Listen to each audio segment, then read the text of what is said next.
In the previous tutorial/posts/go-tutorial-generics/, you learned about generics. Now let's build something practical, a command line tool. Let's break it down. Project setup, create a new Go module, and install Cobra.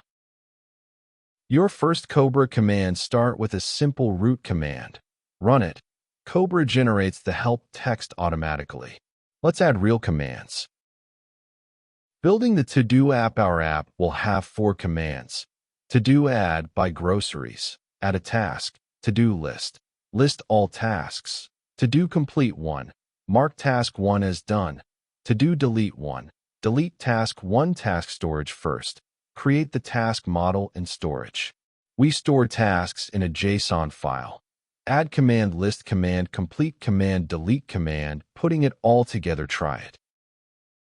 Flags in detail. Cobra supports 2 kinds of flags. Local flags only available on the command they are defined on.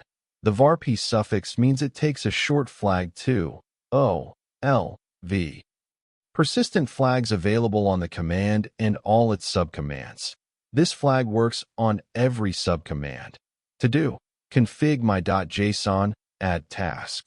Required flags. Mark a flag as required. Cobra will show an error if the user forgets the flag. Configuration with Viper. Viper is Cobra's companion library. It reads configuration from files, environment variables, and flags, all at once. Viper checks these sources in order. Highest priority, first one. Command line flags 2. Building and installing. Build a single binary. Install it to your $go path/bin. Now you can run To-Do from anywhere. Cross-platform builds. Build for different operating systems. Go cross-compiles without any extra tools. One command gives you a binary for any platform. Adding version information. Inject version info at build time. Build with version info.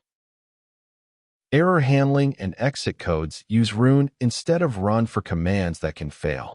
Cobra prints the error and exits with code 1. For custom exit codes. Common mistakes. 1. Using run instead of run. Run ignores errors.